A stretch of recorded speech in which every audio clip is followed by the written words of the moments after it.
Hey Trufflecopter, we're back with another legendary enchant I want to talk about today. It's actually going to be Knight of the Eclipse. It's going to be another hybrid build, another Boomkin build, surprisingly enough, but that's neither here nor there. I do want to say thank you for Hoopa for sending this to me in the mail. And I guess the first thing I should really mention is I've done this build before, actually. I've done this on the Wrath of the Lich King Alpha, but it's a little different. Some of those differences I want to point out: the old version is going to be the one you see on the right, and it doesn't give you a good way to proc that Eclipse cycle. This is going to lead to you awkwardly hard casting some spells as a melee character in the middle of combat, and it just doesn't feel very good. Now, League 3's version actually allows you to proc these Eclipse cycles, making the build feel a lot more smooth. Along with the instant cast for Wraith and Starfire, once you're in a cycle and cast at Eclipse strikes twice, it feels a lot better, and I'm extremely happy they ended up making this change. So I'm going to try making this video a little differently. I want to only talk about some of the very important talents rather than going over all of them.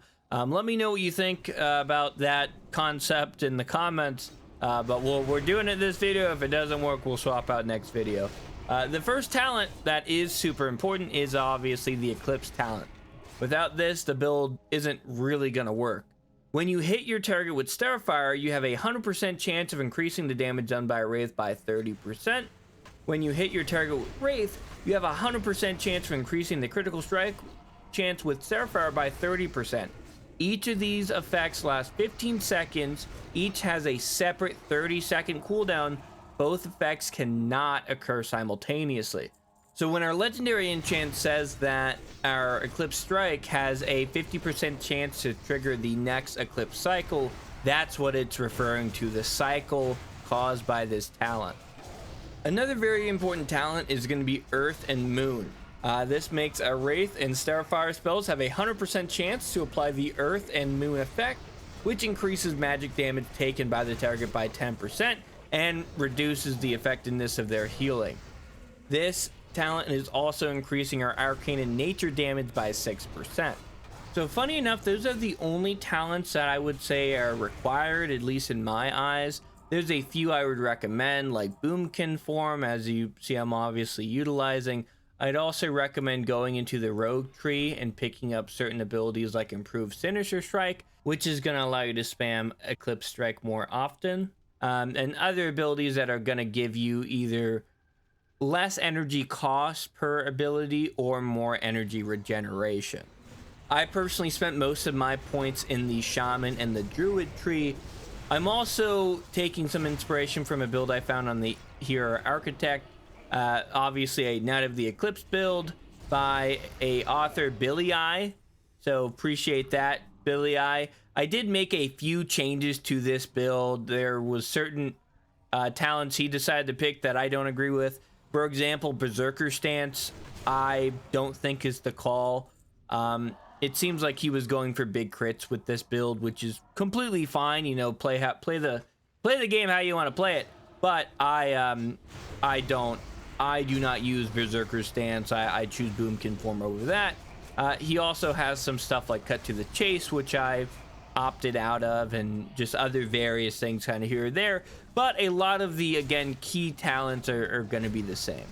And one thing while we're watching, you know, my great DPS here, I want to remind everyone that if you're a new player and you're playing Project Ascension, the Hero Architect is a great tool to use, especially if you want to try out a lot of different builds. When you go and you activate a build, it doesn't cost you anything.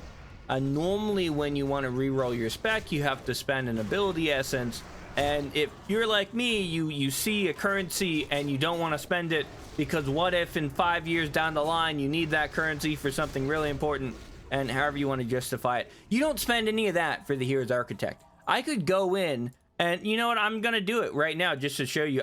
You can go in and change this as many times as you want. Like, I'm gonna go in and well, Prophet of Wrath, sure, let's choose that build. Okay, boom, and then it's gone. But it doesn't cost me anything. So I'm like, oh man, I don't really like this build. I'm gonna go back to Spell Shredder. Oh, I see a Spell Shredder build right here. Boom, and we swapped again. And I'm not losing anything for doing this. You can try multiple builds and greatly benefit from having the knowledge of knowing your options. I said that in a weird way, but you see what I mean. Look, Blood Venom, cool. I'm thinking about doing a Blood Venom build. Let's swap to that. Okay, sweet. Great. It's great. It's great. And obviously, if you're still leveling, they have leveling builds. I haven't tried one of these, but I'm assuming they're the same way. Don't take me on that. Don't hold me against that. But yeah, so that's all I wanted to say. I hope everyone's enjoying League 3. I know I am. And yeah, I mean, I think that's it. So one thing I wanted to quickly mention before we end the video off is the actual rotation, you know, because that could be useful. Normally in a fight, you want to spam Sinister Strike until you get a Eclipse cycle started. Then once you have that, you're going to start getting a buff stacking. Once you have 2 stacks of that buff, you want to use the respective spell. So if it's the Eclipse cycle for Wrath, you want to use Wrath, obviously. If it's the Eclipse cycle for Starfire, you want to use Starfire. And whenever you hit that 5 combo point max, you want to use a Solar Strike. Now, the goal of Solar Strike is obviously spend those combo points and to apply the dot from it. If you already have the dot up, I'd recommend using Slice and Dice instead. And then I would try to keep Moonfire up. I personally like Moonfire for this build because you're already getting stuff that's going to be stacking that arcane damage. But obviously, if you don't want to manage another dot, don't pick up Moonfire. But again, I think it's a important one for this build. Maybe not important enough to make the build because, of course, you know, everyone's going to be different with what they think are the key features of this build.